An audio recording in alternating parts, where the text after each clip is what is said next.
پیدائش کے ہیں، جنم کے ہیں، برتھ کے ہیں۔ آپ کے ہاں بچہ پیدا ہوتا ہے، برتھ سرٹیفکیٹ ملتا ہے، عرب والے آج بھی اس کو شہادہ میلاد کہتے ہیں، اور میلاد مخلوق کا منایا جاتا ہے، خالق میلاد سے پاک ہے، اس کی ذات لم یلد ولم یولد۔ تو میلاد منا کے یہی اعلان کرتے ہیں، نبی کو بندہ مانتے ہیں، خدا نہیں مانتے۔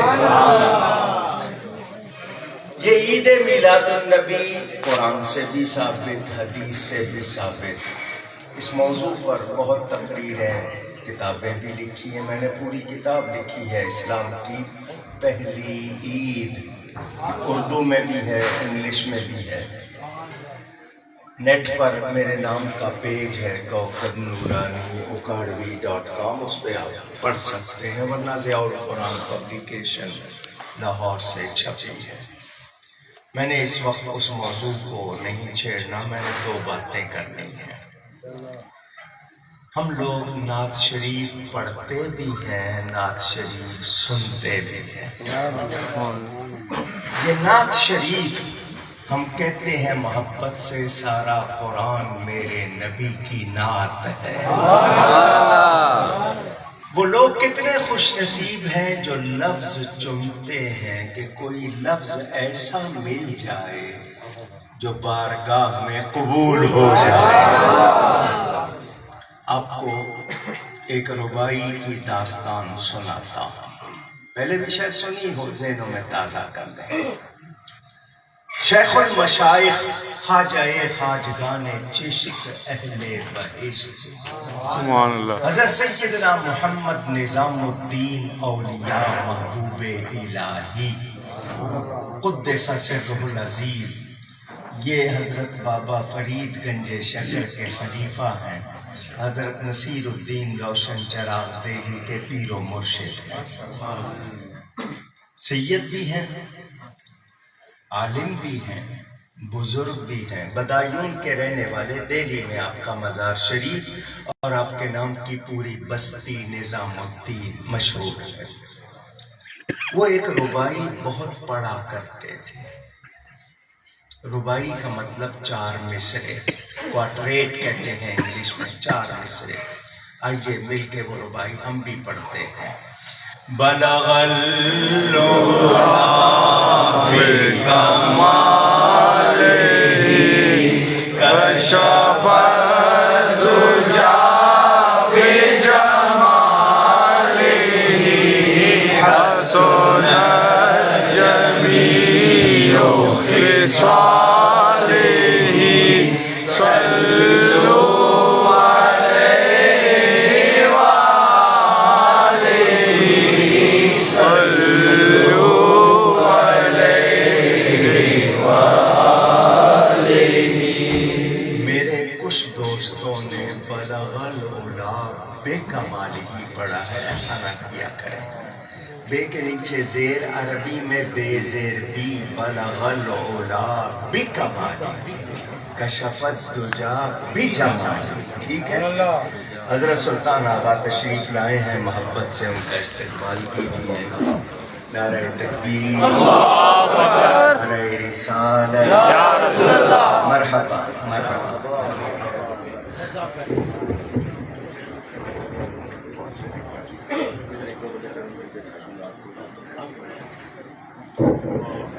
تشریف رکھیں آپ لوگ، بسم اللہ۔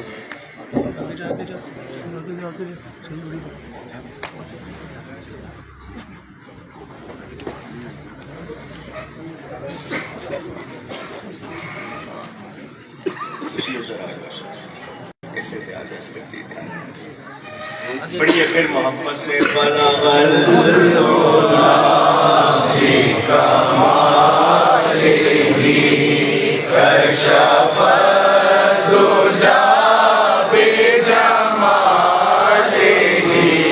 حسن جمیع خصالہ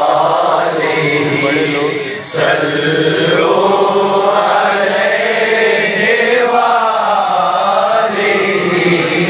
صلوا علیہ وآلہ۔ بلغ العلا بکمالہ، اپنے کمال کے ساتھ بلندیوں کو پہنچے. کتنی بلندی، ساری کائنات نیچے، میرے آقا کے قدم اونچے. کشف الدجا بجمالہ، اللہ نے حسن ایسا دیا سارے اندھیرے دور ہو گئے. حسنت جمیل خصالہ، اللہ نے ان کو اتنی پیاری ادائیں دی تھی، ان کی ہر بات پیاری ہے. صلو علیہ وآلہ، درود ہو ان پر اور ان کی آل پر. حضرت خواجہ نظام الدین اولیاء یہ ربائی کو ہم پڑھا کرتے تھے. آپ کے چہیتے لاڈلے یمین الدین ابو الحسن امیر خسرو رضی اللہ تعالی، طوطیِ شکر مکار، بہت اونچے شاعر، کمال کے شاعر. وہ کہتے پیر ہیں میرے خواجہ صاحب، خواجہ نظام الدین پیر ہیں میرے، ربائی پڑھتے ہیں شیخ سعدی کی، تو وہ بڑا زوردار کلام لکھ کے لاتے. حضرت یہ دیکھیں، حضرت فرماتے خسرو کلام تیرا بہت اچھا ہے مگر سعدی کی ربائی کا جواب نہیں. ان کو شوق تھا کہ میرے پیر ہے، میرا کلام پڑھے. وہ اگلے دن اور زیادہ محنت کر کے اور اچھا کلام لکھ کے لاتے. حضرت فرماتے خسرو بہت اچھا ہے تیرا کلام مگر سعدی کی ربائی کا جواب نہیں ہے. اس کی بات ہی کچھ اور. چہیتے تھے، لاڈلے تھے، کہنے لگے پھر مجھے بتاؤ اس میں کیا بات ہے جو میرے کلام میں نہیں ہے. سوال کر لیا. پیارے تھے، لاڈلے تھے. حضرت نے فرمایا پھر ہمارے حجرے میں رات کو آنا. آگے فرمایا بیٹھ جاؤ اور آنکھیں بند کر لو. آنکھیں بند کہہ دیجئے، کیوں کہلوایا ہے سمجھے.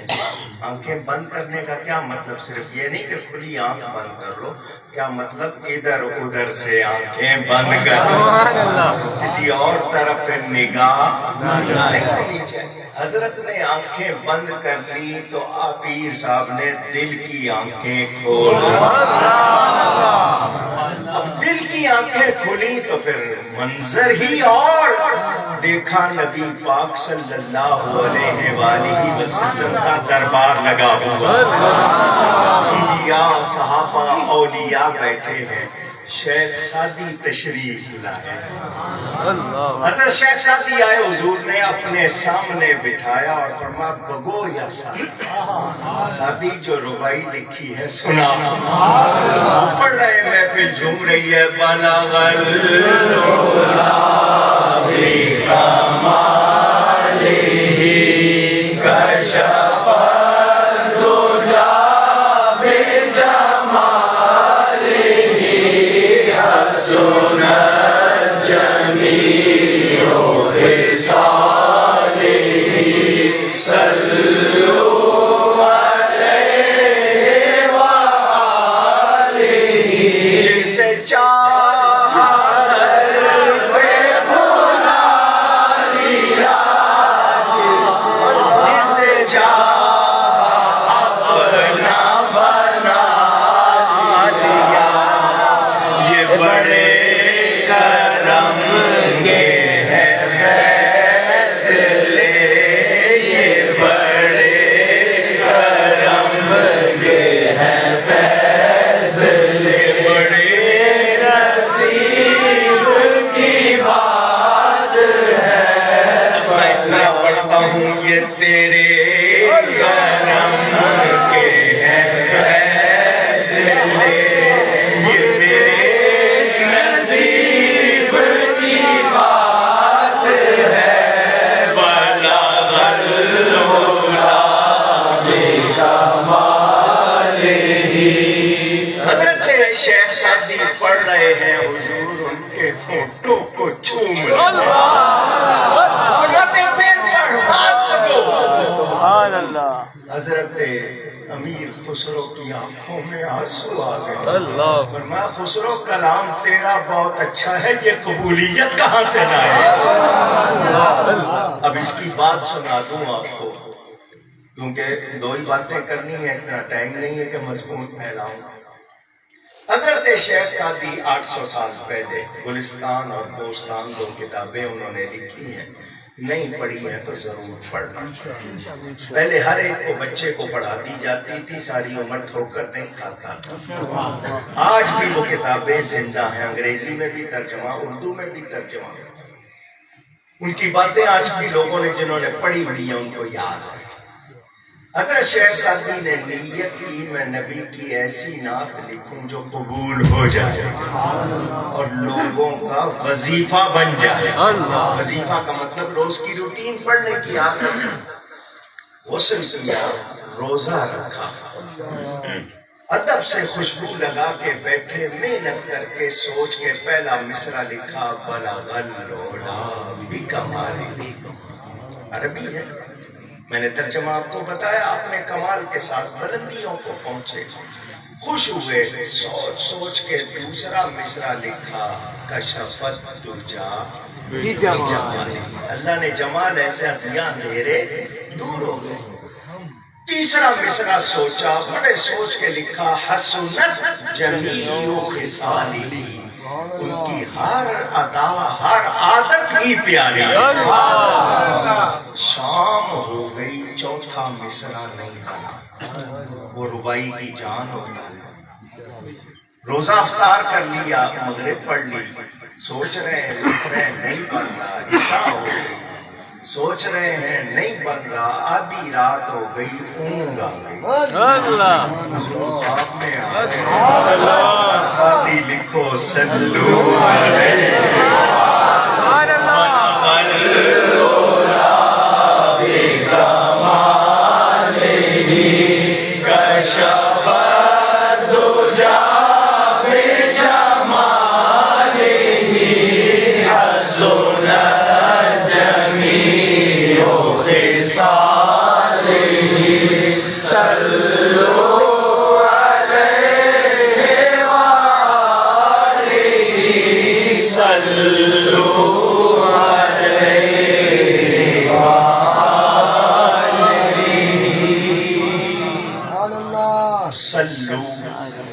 آپ کہتے ہیں درود فارسی میں، کچھ لوگ درود کہتے ہیں، دال پہ پیش درود. اس کے معنی رحمت کے ہیں، اللہ کی رحمت. اللہ نبی پر رحمت بھیجتا ہے. اللہ کے درود بھیجنے کا مطلب میں بتاؤں، حضرت بتائیں، کوئی اور بتائے تو شاید کوئی کہے پتہ نہیں صحیح ہے یا نہیں. بخاری میں حضرت ابو العالیہ کا قول موجود ہے کہ اللہ کے درود بھیجنے کا مطلب اللہ فرشتوں کے سامنے اپنے حبیب کی تعریف فرماتا. ان کا نام اللہ نے رکھا محمد صلی اللہ علیہ وآلہ وسلم. جب تک ہونٹ چومتے نہیں ہیں یہ نام منہ سے نکلتا نہیں. کچھ لوگ کہتے ہیں نا تم نبی کا نام چومتے. میں نے کہا یہ نام اللہ نے ایسا بنایا جب تک ہونٹ نہ چومے منہ سے نکلتا ہی نہیں. اب میں اس نام کی خاصیتیں بیان کروں عمر ختم ہو جائے گی بیان نہیں.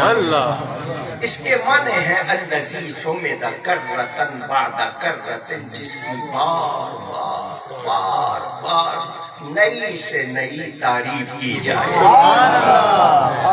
حلقہ ریاض الجنہ پشاور والوں، ایک سوال سوچ کے جواب دینا، سب سے زیادہ تعریف کس کی ہوتی ہے؟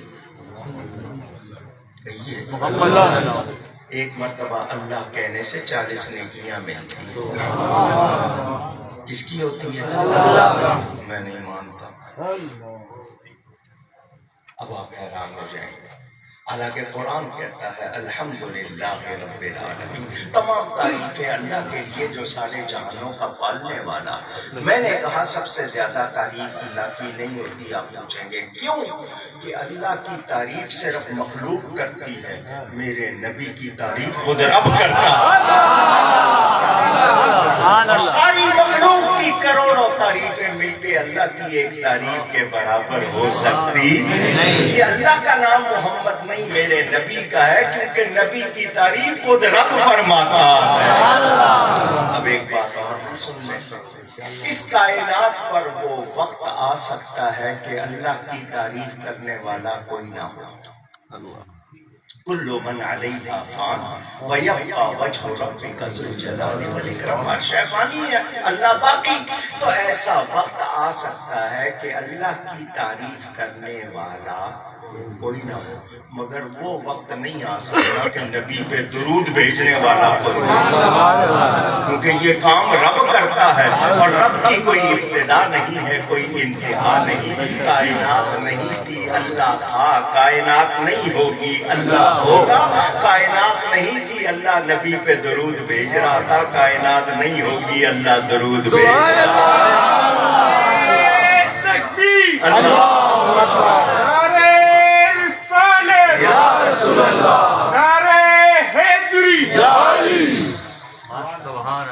آپ تو جن کو یاد ہوگا، میں نے درود شریف پر پوری تقریر کی تھی ایک مرتبہ، یہاں آ کے شاہ صاحب نے بلایا تھا۔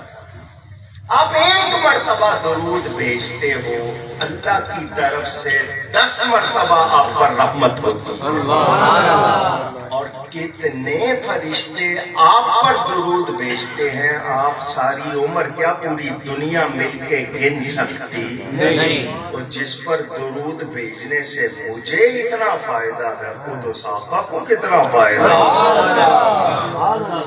اللہ نے ان کو بنایا تعریف کے لیے، کس لیے بنایا؟ محبت سے کہیے، جو تعریف کرتا ہے خود تعریف والا ہو جاتا ہے۔ سبحان اللہ، اور مجھے عزت سے بٹھایا ہے، کیوں؟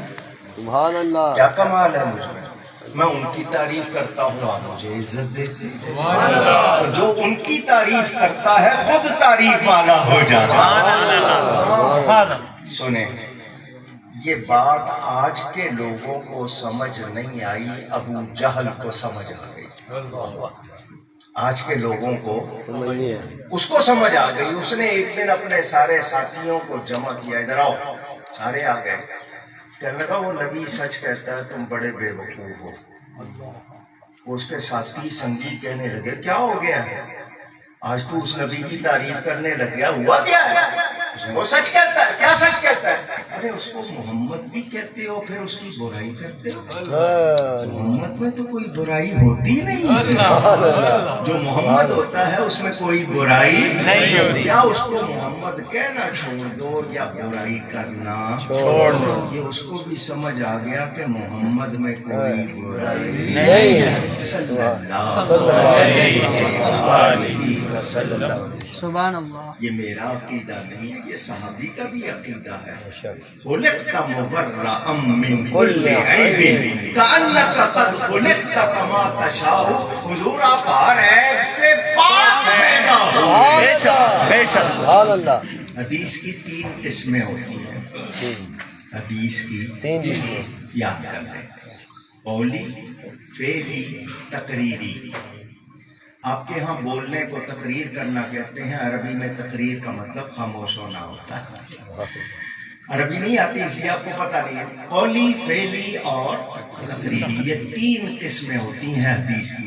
قولی کا مطلب جو زبان سے ارشاد فرمایا، فعلی کا مطلب جو کیا، کر کے دکھایا، تقریری کا مطلب نبی کے سامنے کوئی کام، کوئی بات ہوئی اور نبی نے نکیر، انکار نہیں فرمایا، منع نہیں فرمایا، اس کو حدیث تقریری کہتے ہیں۔ صحابی نبی کے سامنے کہہ رہے ہیں خلقت مبرأ من کل عیب، حضور آپ ہر عیب سے پاک پیدا ہوئے۔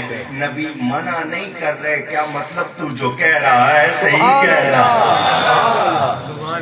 اب مسئلہ سمجھا دو تاکہ آپ کے ذہن میں شبہ نہ رہے۔ آپ کہیں گے بے عیب اللہ کی ذات ہے، بے عیب تو اللہ ہے، اور آپ کہہ رہے ہیں نبی کو بے عیب، تو بالکل صحیح کہہ رہا ہوں، اللہ خود سے بے عیب ہے، اس کو کسی نے بے عیب بنایا نہیں۔ بے عیب ہونا اس کا ذاتی کمال ہے، نبی کو رب نے بے عیب بنایا ہے۔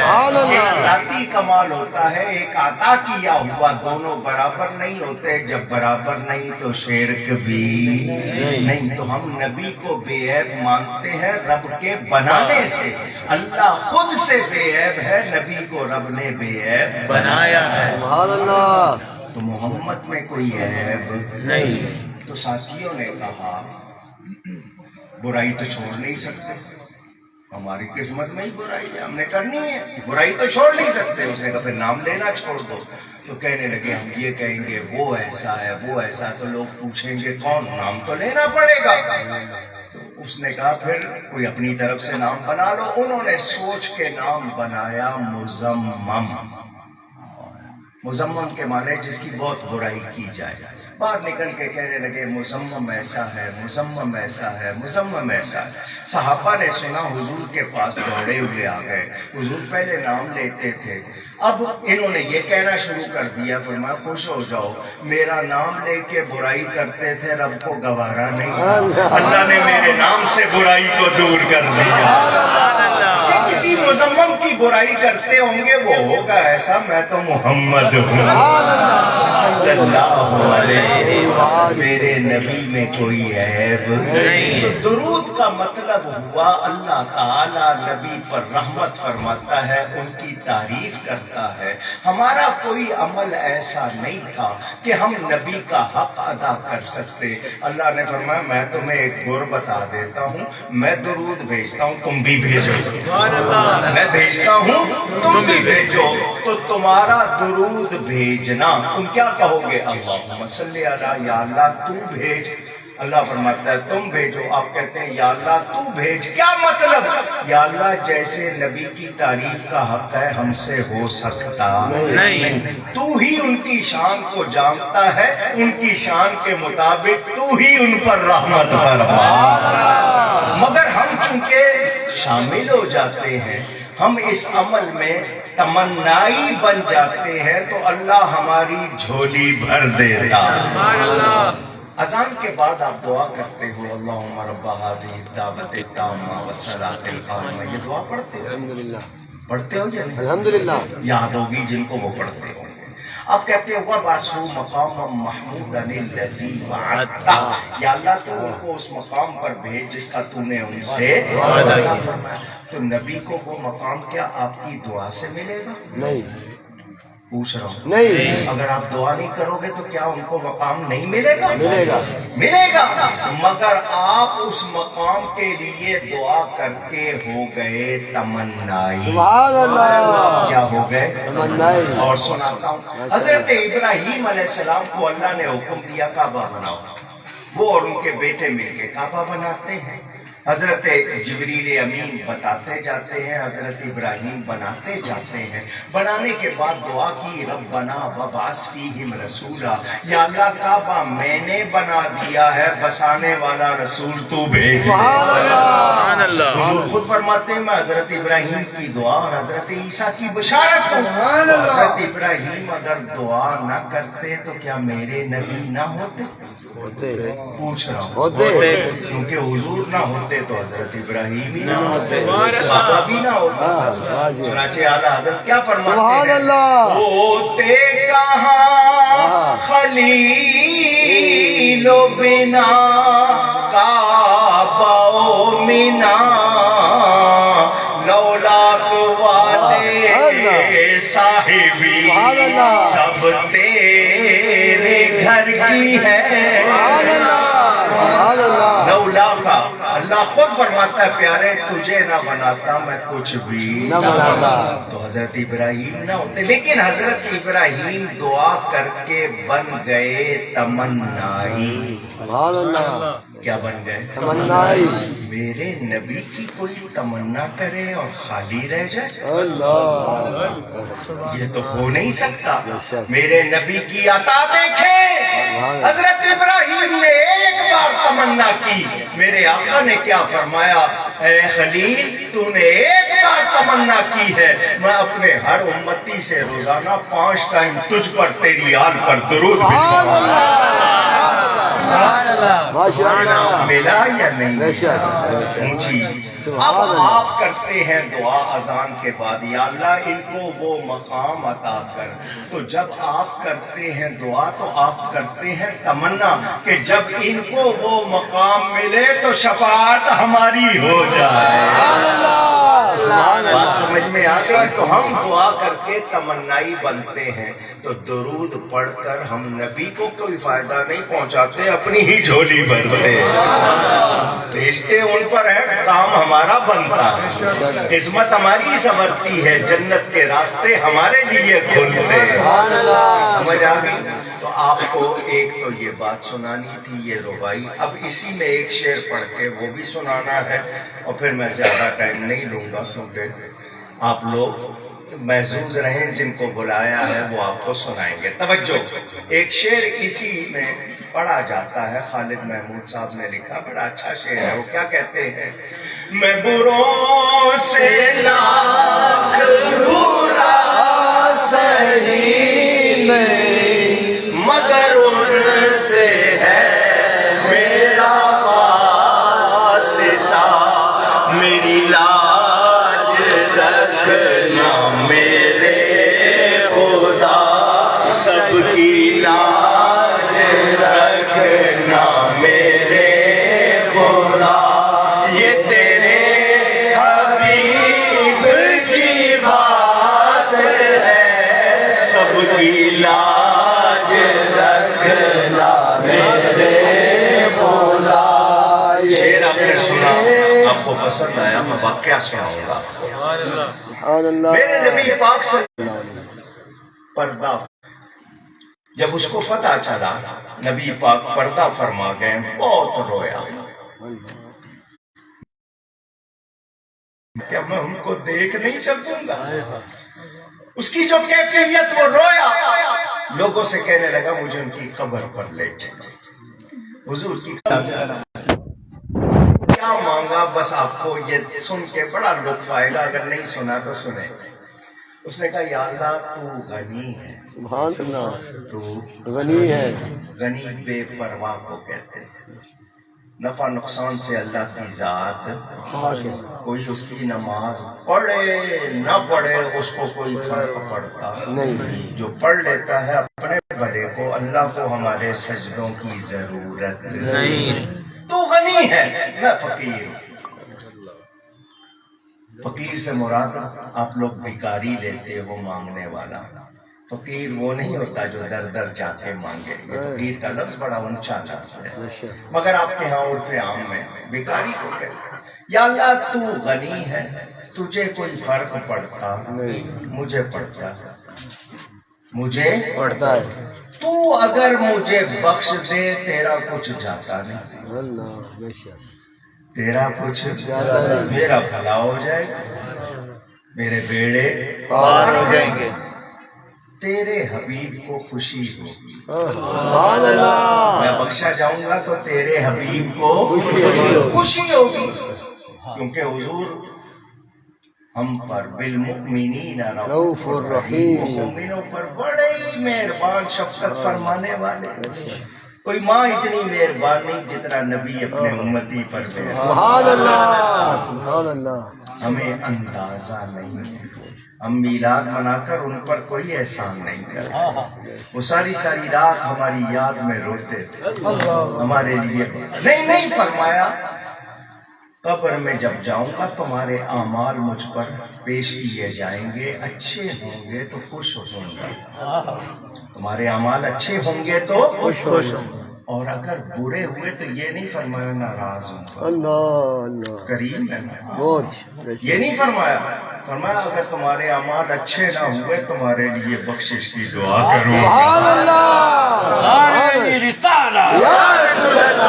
ہوگا ایسا کریم کوئی، ایسا مہربان؟ سنے تیرا یہ حبیب خوش ہو جائے گا، تیرا دشمن شیطان ناراض ہو جائے گا، سڑ جائے گا، جل جائے گا کہ یہ کیوں بخشا گیا، تیرا کچھ جاتا نہیں، میرا کام بن جائے گا، تیرا حبیب خوش ہوگا اور تیرا دشمن شیطان ناراض ہو جائے گا، جل جائے گا۔ اگر تو مجھے نہیں بخشے گا تیرا کوئی فائدہ نہیں، تو اگر مجھے نہ بخشے تو تیرا کوئی فائدہ نہیں، میرا بیڑا غرق ہو جائے۔ اللہ تیرے حبیب کو خوشی نہیں ہوگی، تیرا دشمن شیطان خوش ہو جائے گا۔ یا اللہ فیصلہ کر لے کس کو خوش کرنا ہے۔ سبحان اللہ مانگنے کا انداز دیکھو۔ سبحان اللہ ہیں؟ ماشاء اللہ وہی بات اس شعر میں ہے، میں بروں سے لاکھ برا سہی مگر ان سے ہے میرا واسطہ۔ میں کون ہوں یا اللہ؟ تیرے حبیب کا غلام ہوں۔ سبحان اللہ کون ہوں میں؟ میں تیرے حبیب کا غلام ہوں، مجھے نہ دیکھ میری نسبت دے۔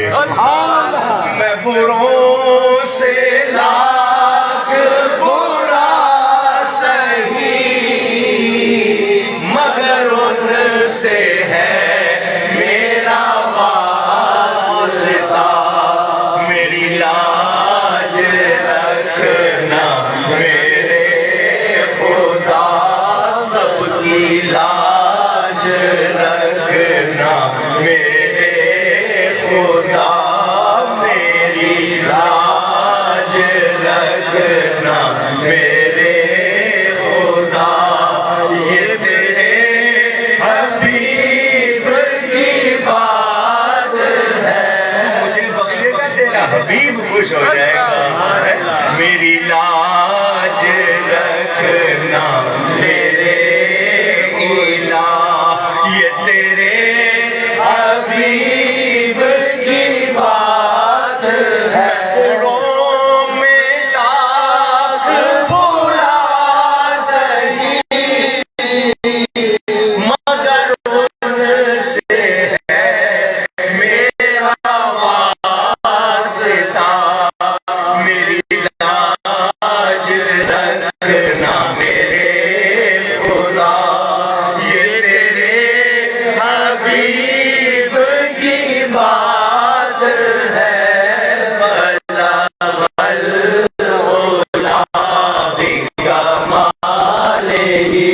کشف الدجى بجماله حسنت جميع خصاله صلوا عليه وآله صلوا عليه وآله۔ جب اس نے یہ کہا یا اللہ تو فیصلہ کر لے، تو نے کس کو خوش کرنا ہے؟ فنودی من القبر، حضور کی قبر سے آواز آئی، جا اللہ نے تجھے بخش دیا۔ یا رسول اللہ، یا رسول اللہ، یا رسول اللہ۔ ہندوستان میں ایک عالم ہوئے ہیں شیخ محقق، سبحان اللہ محقق علی الاطلاق، یہ لفظ آپ نہیں سمجھیں گے، ان ایسے ہیں کہ ان کو سب مانتے ہیں۔ سبحان اللہ حضرت شاہ عبدالحق محدث دہلوی رحمۃ اللہ، سبحان اللہ ماشاء اللہ یہ صاحب حضوری، ان کو روزانہ بلا ناغہ حضور کی زیارت سبحان اللہ حوالہ چاہیے، افاظات یومیہ لکھنے والے تھانوی، اس نے بھی لکھا ہے، اس لیے اپنی طرف سے سنا رہا ہوں، غیروں نے بھی لکھا ہے۔ سبحان اللہ ماشاء اللہ پوری بات سناؤں تو لمبی ہو جائے گی، بہرحال ان کے بارے میں ابھی بتاتا ہوں آپ کو۔ یہ وہ ہیں جنہوں نے الحطہ میں نواب صدیق حسن خان بھوپالی نے بھی لکھا کہ ہندوستان میں حضور کی زیارت ہوتی تھی، براہ راست مسئلے پوچھتے تھے۔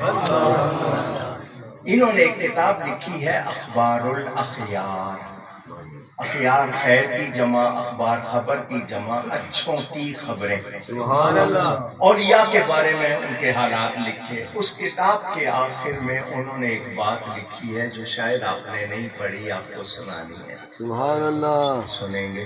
الحمدللہ، شوق ہے؟ ضرور، ذرا شوق دیکھیں۔ انشاءاللہ۔ سبحان اللہ، وہ کہتے ہیں یا اللہ مجھے نہیں معلوم میرا کوئی عمل تیری بارگاہ میں پسندیدہ ہے یا نہیں۔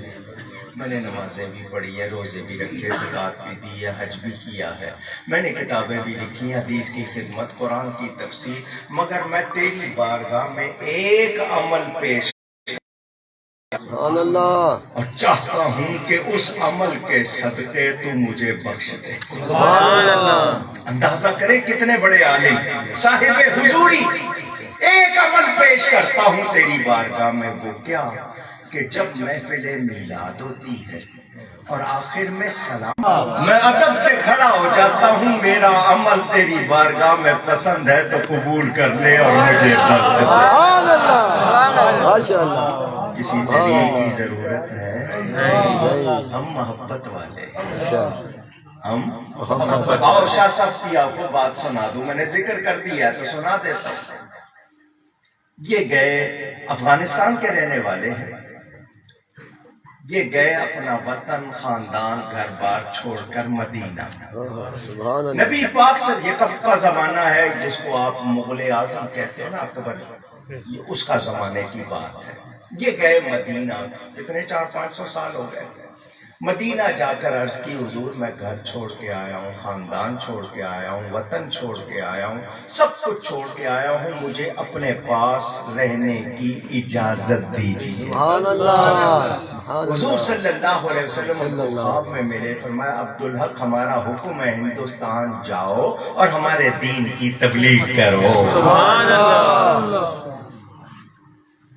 اور کوئی ایسا خواب سنائے تو نہیں مانا جائے گا، اس کی حالت دیکھی جائے گی۔ بہت سے لوگ دعوے کرنے والے آج بھی ہیں، مگر ہر ایک کا حال ایک جیسا نہیں، کیونکہ ایسے پیر تو رہے نہیں کہ مرید کرامتیں بیان کریں، اب پیروں کو خود اپنی کرامتیں گڑھ کے بیان کرنی پڑتی ہیں۔ حال یہ ہو گیا، کاروبار ہو گیا، اللہ بچائے۔ دوسرے دن پھر روضہ رسول پر آئے، حضور میں تو گھر چھوڑ کے آیا، خاندان چھوڑ کے آیا، آپ کے پاس رہنے کے لیے، آپ کے قدموں میں رہنے کے لیے، حضور مجھے مایوس نہ کیجیے، مجھے اجازت دیجیے، میں یہاں رہوں گا، روز آپ کی قبر انور کی زیارت کروں گا۔ حضور پھر خواب میں ملے، عبدالحق ہمارا حکم ہے ہندوستان سبحان اللہ، وہاں جا کر ہمارے دین کی تبلیغ کرو۔ سنو، یہاں رہو گے تو روز قبر کو دیکھو گے، وہاں جاؤ گے تو روز ہمیں دیکھو گے۔ سبحان اللہ۔ سبحان اللہ، اب نبی کا حکم تھا، تیار ہو گئے، مدینہ منورہ سے نکلنے لگے تو حضور نے فرمایا ذرا فقیروں پہ نظر رکھنا۔ سبحان اللہ۔ فقیروں پہ، فقیروں پہ نظر رکھنا۔ نظر رکھنے کا مطلب سمجھتے ہیں؟ آپ بھی کہتے ہو نا نظر کرم، ہاں، سبحان کوئی اللہ، کہتا ہے نظر گرم۔ نظر ہوتی ہے نا، اچھی بھی ہوتی ہے اور بری بھی۔ آپ کو اپنی نظر بھی لگ جاتی ہے، ماں باپ کی بھی لگ جاتی ہے، بچوں کی بھی لگ جاتی ہے۔ زیادہ شیشہ دیکھیں آپ کو اپنی بھی نظر لگ جاتی ہے، اچھی بری۔ کپڑے پہنو تو بسم اللہ پڑھ کے، کپڑے اتارو تو بسم اللہ پڑھ کے، جنوں کی نظر بھی لگتی ہے، لیکن آپ لوگ چونکہ نہیں کرتے ہو اس لیے نظریں لگواتے ہو۔ مدینہ میں 2 سانپ تھے، مدینہ منورہ میں، ایک کا نام تھا ذوالطفیلین اور ایک کا نام تھا اطبر۔ حدیث سنا رہا ہوں، جس کا دل چاہے یہ نام لکھو، ابھی گوگل پر حدیث سامنے آ جائے گی، ذوالطفیلین اور اطبر۔ یہ ایسے سانپ حضور نے فرمایا کسی کو دیکھ لے، کسی کو دیکھ لے، صرف دیکھ لے، سانپ جانور کو دیکھ لے تو وہ ہڈیاں میں پہنچ جائے، عورت کو دیکھ اس کا مت گر جائے، بندے کو دیکھ لے تو اس کو بستر پہ ڈال دے۔ ایک سانپ کی نظر میں اللہ نے اتنا اثر رکھا ہے تو اپنے ولی کی نظر میں کتنا سبحان اللہ۔ کی نظر ایک جیسی اللہ والا۔ میرے حضرت صاحب کے درما والے رحمت اللہ علیہ آخری دنوں میں حضرت علی کے تو لیٹے رہتے تھے. ایک شخص آیا, اس نے آ کے کہا میں نے فلاں پیر کو دیکھا, فلاں پیر کو دیکھا, فلاں پیر کو. حضرت صاحب نے فرمایا, جلال آ گیا, فرمایا تو نے اتنوں کو دیکھا, تجھے کسی نے دیکھا؟ تجھے کوئی ایک دیکھ لیتا تو بیڑا پار ہو جاتا. سبحان اللہ. فرمایا فقیروں پہ نظر رکھنا. مجھے اجازت ہے کچھ منٹ دیں گے, بات پوری کرنا. نہیں نہیں, مجھے انہوں نے کہا تھا جب تک آپ نہ آئے. یہ چلے مدینہ سے, جو ہی مدینہ منورہ سے نکلے روزانہ زیارت شروع ہو گئی. سبحان اللہ. روز حضور کو دیکھتے تھے. اللہ. دہلی میں آئے, پہلے کبھی آئے نہیں تھے, پہلی مرتبہ آئے, جان پہچان نہیں تھی, وہاں پر دین سکھانے کے لیے آئے تھے. تو کسی فقیر کی شہرت, لوگ کہتے تھے بستی سے باہر ایک فقیر بیٹھا, بڑا پہنچا ہوا ہے, بہت پہنچا ہوا ہے, دل کی باتیں بھی بتا دیتا ہے, کسی سے کچھ لیتا نہیں ہے. ان کو حضور کی بات یاد آ گئی, ذرا فقیر پہ سبحان اللہ. گئے, اس علاقے میں گئے, وہاں کوئی جاننے والا نہیں, کسی سے کبھی ملے نہیں. وہ فقیر بیٹھا ہوا تھا, ساتھ اس کے لوگ گھیرا ڈال کے, درمیان میں بھانگ رکھی ہوئی تھی, گھوٹی جا رہی تھی. اس نے دور سے دیکھ کے کہا عبدالحق آگے آ جا. میں اور آپ ہوتے تو کہتے یار واقعی میں اس علاقے میں کبھی آیا نہیں, کوئی مجھے جانتا نہیں ہے, میرا نام تک جانتا ہے. آپ نے سمجھا شاید کسی اور کو کہہ رہا ہوں. اس نے کہا نہیں, تمہیں کہہ رہا ہوں, آگے آ جاؤ. آپ آگے ہوئے, اس نے ساتھی سے کہا ایک پیالہ دے ان کو. وہ پیالہ قریب آیا, اس میں سے بو آئی. آپ نے فرمایا کیا ہے؟ اس نے کہا پوچھو نہیں, پی جاؤ. پوچھو نہیں, پی جاؤ. فرمایا یہ حرام ہے, میں نہیں پیوں. اس نے کہا فتوے نہ لگاؤ, پی جاؤ. آپ نے فرمایا نہیں, شریعت کے خلاف میں کر سکتا نہیں. اس نے کہا پچھتائے گا. فرمایا پچھتانا منظور ہے, شریعت کے خلاف کرنا منظور نہیں. روتے ہوئے آ گئے کہ یہ کتنے لوگوں کو بہکا رہا ہوگا, کتنوں کو خراب کر رہا ہوگا. روتے ہوئے آ گئے. اس رات زیارت نہیں ہوئی, اس رات زیارت نہیں.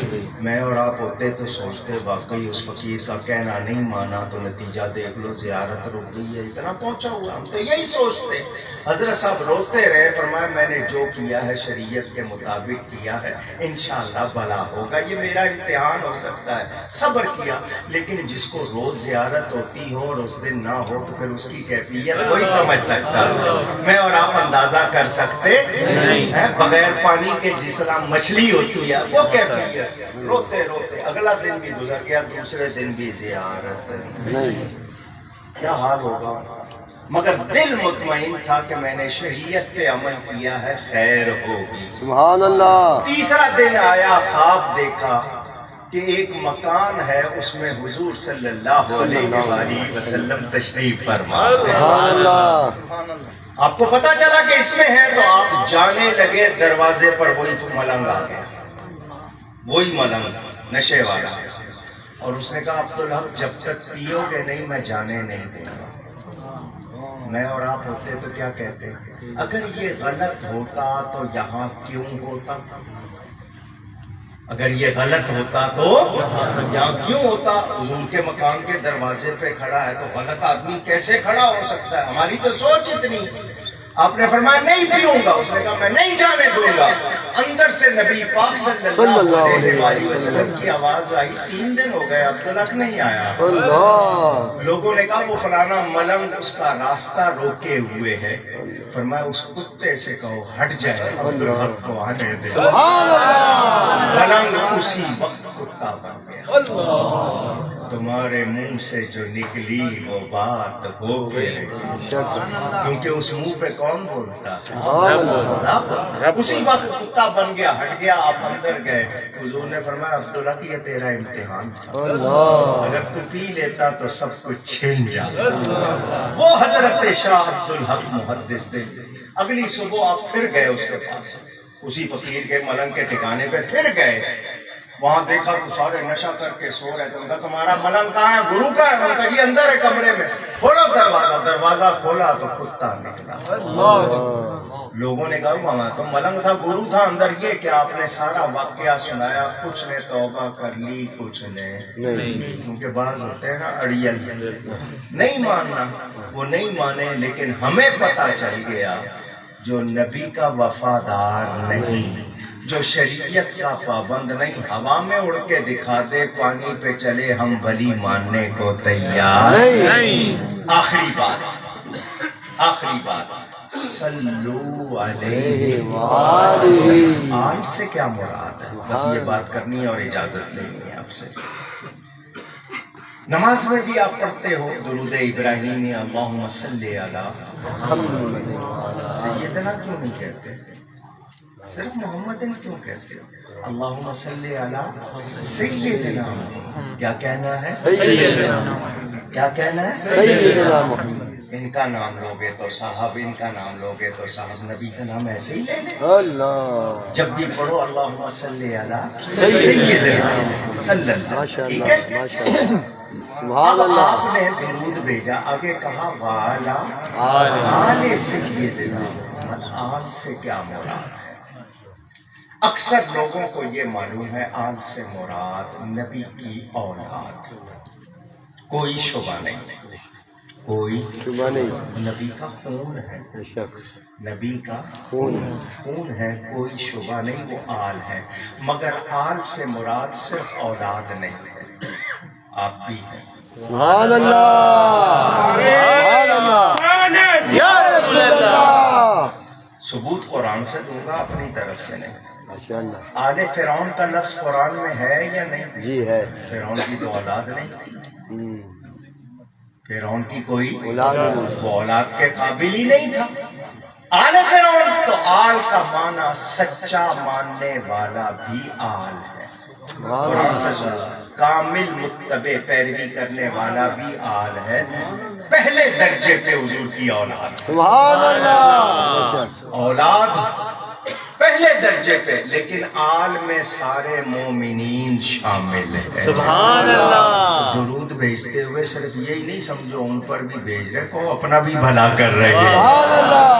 اور آل کے بارے میں نے آخری بات کہا تھا، پھر اب یہ اضافی بات ہو گئی. آل کے بارے میں جان لینا وہ نبی کا خون ہے، وہ نبی کا خون ہے.